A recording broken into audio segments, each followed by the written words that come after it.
This is a lecture on the sociological imagination. This is a foundational idea within sociology, and week 3 and 4 are the times where we really get into exploring it, but it carries throughout the whole semester. And if you take away anything from the class, I hope you take away this ability to use your sociological imagination. And what that means, we are about to learn. So, C. Wright Mills was one of the most famous sociologists. He's really thought of as a transition from classic sociology to modern sociology. You don't need to know that. That doesn't matter. He died when he was relatively young, as you can see. He only lived from 1916 to 1962. So if we do the math really quickly, that would be 46, right? So not that old. Died from a form of cancer, not from a motorcycle-related accident. In 1959, he wrote The Sociological Imagination, still held up as one of the most important books within sociology. And what I want to do in this lecture is make sure you're following along with the reading. The reading is on Blackboard. It's called The Promise of Sociology, and we're reading the chapter where he explains what the sociological imagination is. So right in the very beginning, it's a short reading, only 3 pages. I didn't give you the whole chapter. I just gave you a tiny section. Right from the very beginning, he says there's this feeling that all humans have. He says men, but he really means humans. It's the writing style of the time, which was gendered, right? People just said man instead of human. So he says, nowadays men often feel that their private lives are a series of traps. They sense that within their everyday worlds, they cannot overcome their troubles. And in this feeling, they are often quite correct. What ordinary men are directly aware of and what they try to do are bounded by their private orbits in which they live. He continues on with the paragraph. Going to the next one. Underlying their sense of being trapped are seemingly impersonal changes in the very structure of continent-wide societies. The facts of contemporary history are also facts about the success and failures of individual men and women. When a society is industrialized, a peasant becomes a worker. A feudal lord is liquidated or becomes a businessman. When classes rise or fall, a man is employed or underemployed. When the rate of investment goes up or down, a man takes new heart or goes broke. When war happens, an insurance salesman becomes a rocket launcher. A store clerk a radar man. A wife lives alone. A child grows up without a father.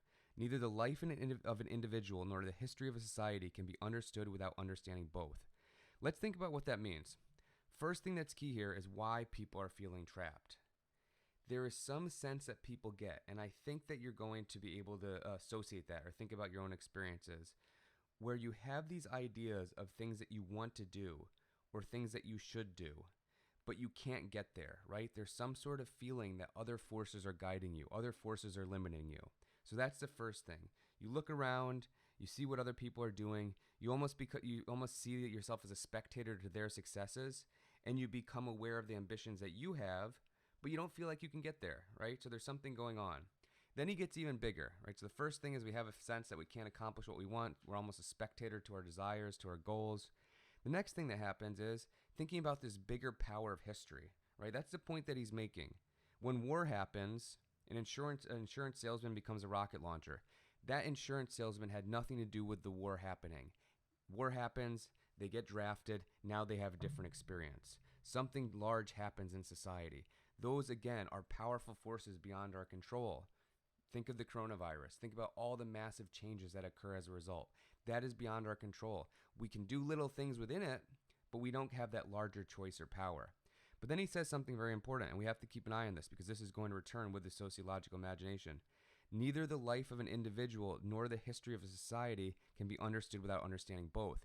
He is not simply saying to understand the world, you simply look at these big giant forces. No, you have to look at the interplay between history, between changes in society, and the individual. You always have to understand the relationship between the two. Then he makes another point. This is a little bit further down. It's like the 1, 2, 3, 4, 5, paragraph 6. And this again, he's writing in 1959. Think about how true this is now. It is not only information they need, right? It's not just saying that the people at the time simply need to know the forces that are impacting them. It's not that they have to be better read, because it is not only information they need. In this age of fact, information often dominates their attention and overwhelms their capacities to assimilate it. Again, think about how much more true that is now, 60 plus years later, right? It's not that we need more information. He's actually saying, he's calling that the age of fact, Now we could say we're the age of information where it's not always fact, right? So we're overwhelmed by too much information that we can't assimilate, and we're also overwhelmed by so much bad information that we can't even tell what's actually true. So this is even more true now.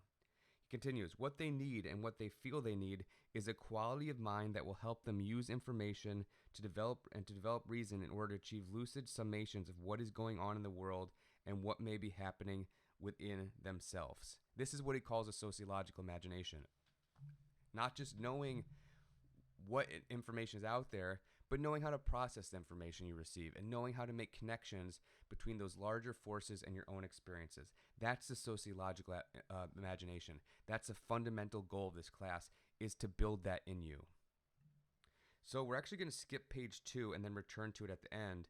If you go to page 3, he lays out this very important concept, very simple, but also very important. In a sense, it's how you use your sociological imagination. He makes the distinction between personal troubles and public issues. And again, do the reading. He outlines these in greater detail, but there's some key aspect. The first thing is there's different causes and different implications. The thing causing whatever you're interested in, if it's personal, is going to be very different than if it's public. So the best way to understand this is a personal trouble is caused by individual flaws or bad luck, while a public issue is caused by broader cultural factors.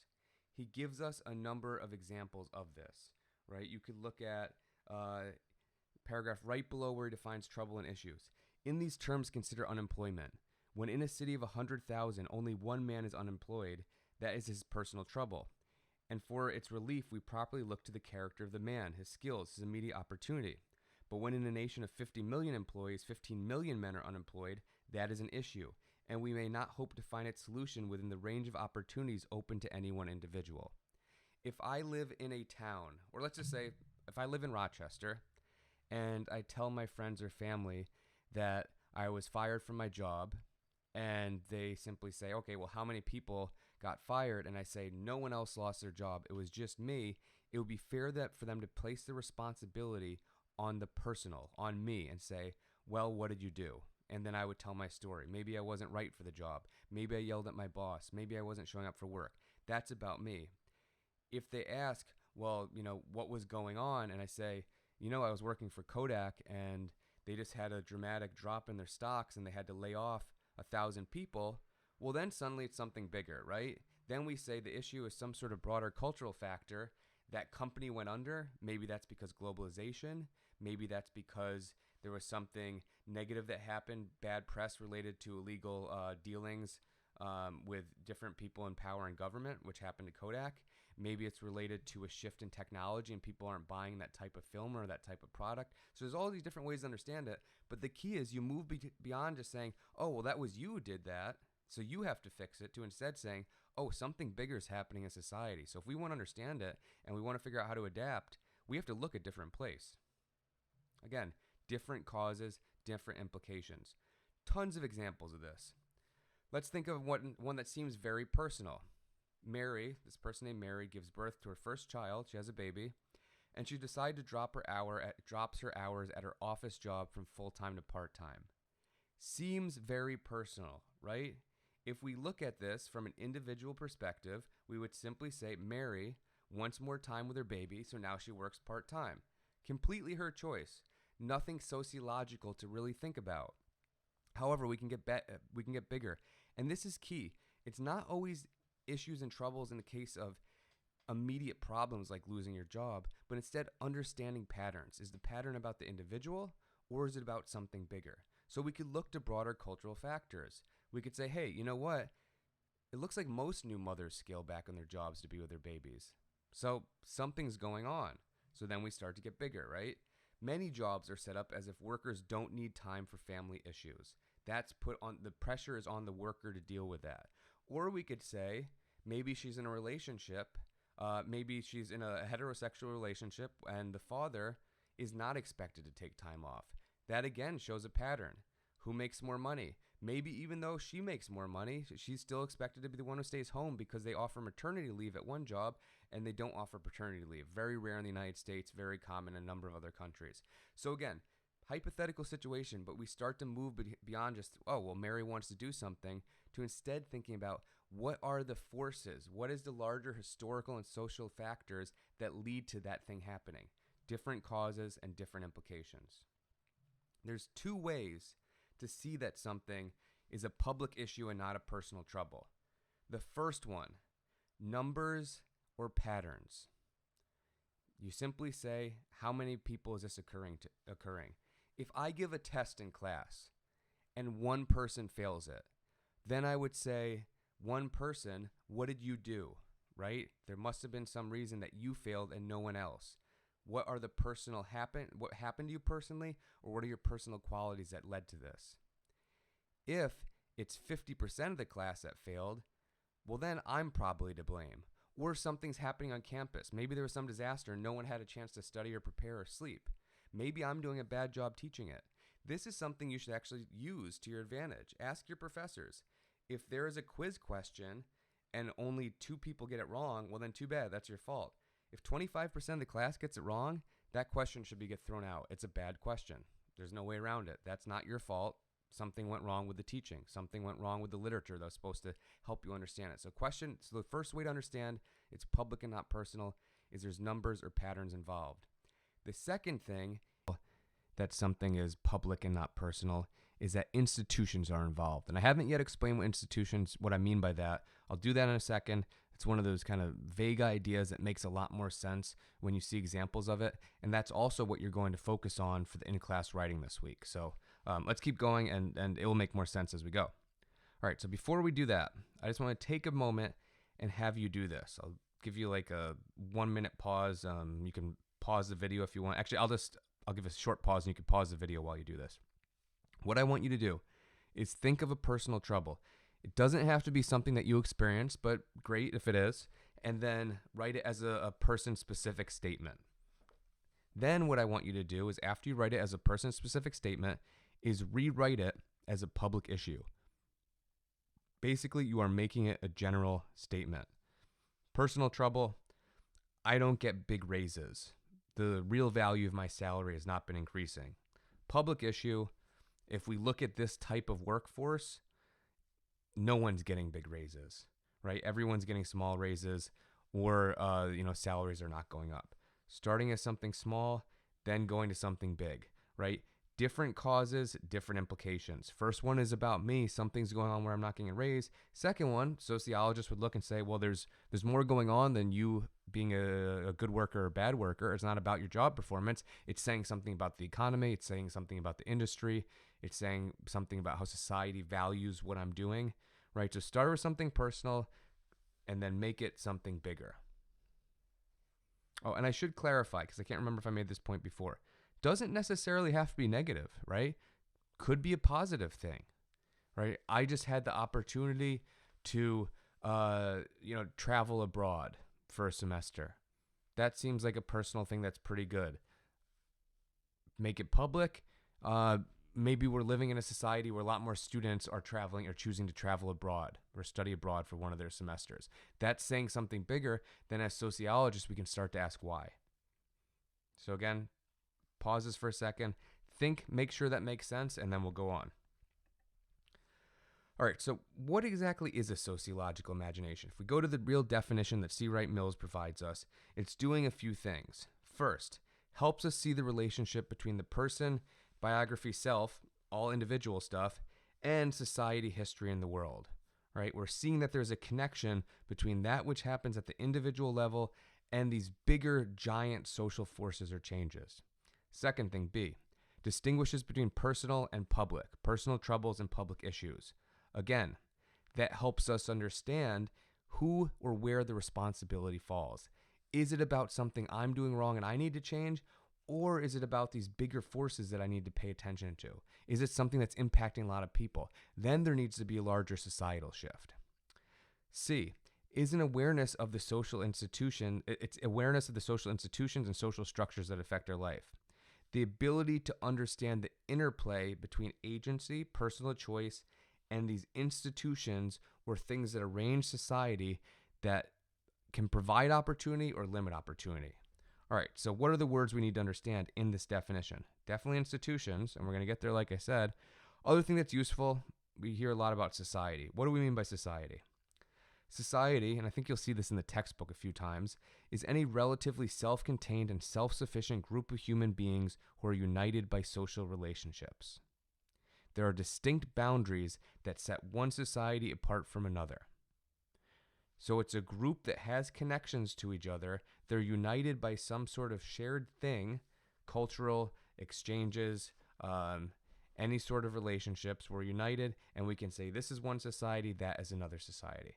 It's hard to say that I'm part of the same society as someone who lives in Johannesburg, South Africa, right? We're still part of the same global group. There's obviously an interplay and exchange that happens on a global level, but there's not really that constant thing that unites us. There's not really distinct boundaries that brings us together and separates from other people.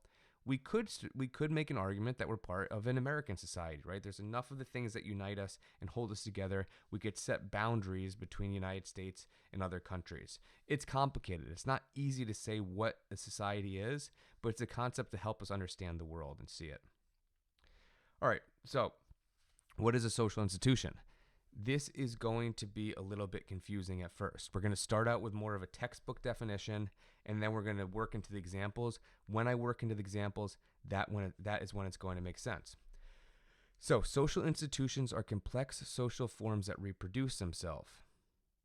They do three things. Every social institution does three things: arranges society, socializes society, and performs a function in society. So we generally think of an institution as a stable entity that it just is, right? But in reality, these are these things that are purposely structured, and they seem like they've always been this way, but institutions change over time, and they change along with society. So there's these things that exist in society that bring together sets of ideas, arrangements, beliefs, statuses, roles. That's the arranged part. They socialize the group of people within them. So if you're within this institution, it teaches you how to act and teaches you to believe in its value.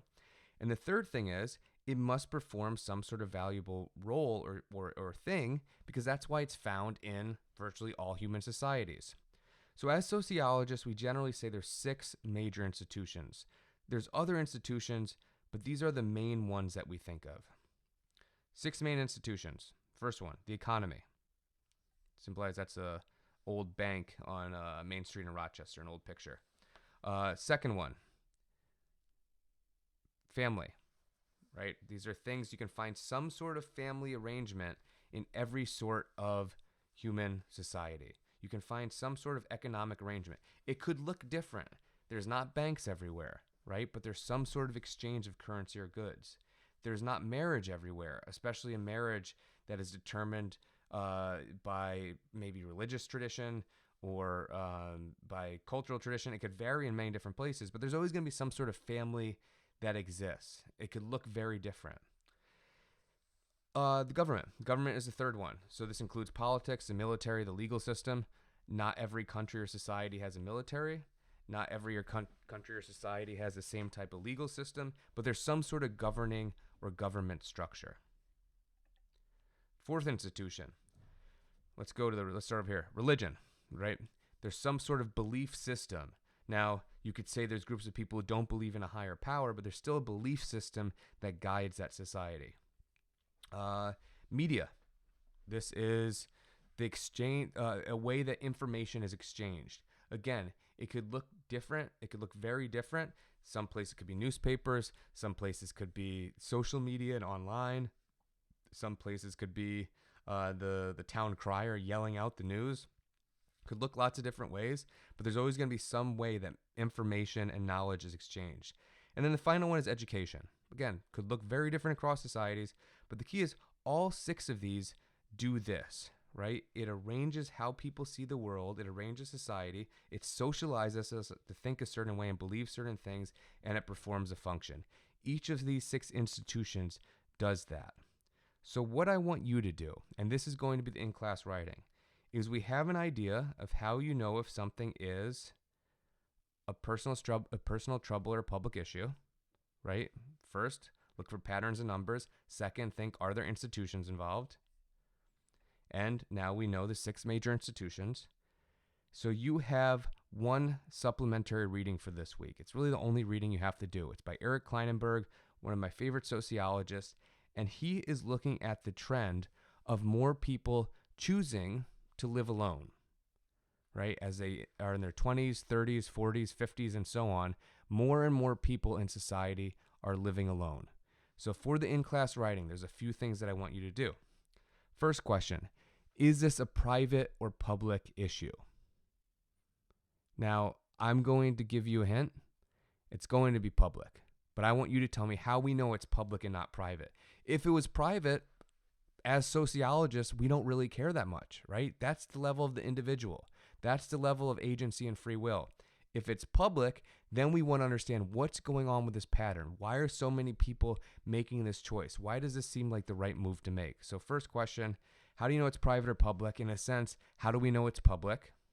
Second thing I want you to do is say, all right, so based on Kleinenberg's article, we have this pattern that is emerging, and I want you to be specific when you answer these questions. That's how you get credit. You're drawing on the reading.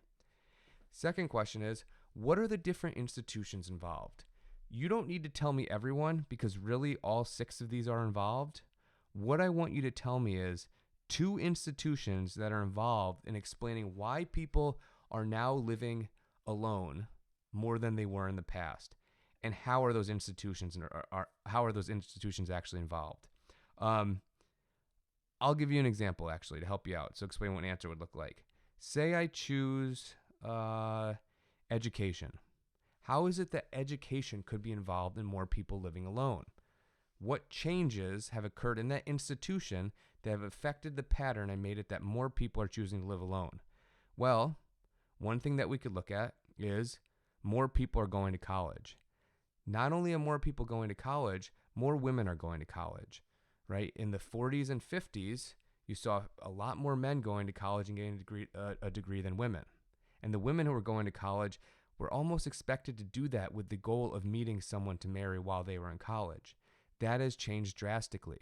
Now we see more women receiving bachelor degrees than men. That means more women are entering the workforce and having a greater degree of independence, which could lead to more women choosing to live alone and having the ability to do so, right? Having a degree, getting a job, being able to live alone. That would be a change in the institution that has affected the pattern that we're seeing.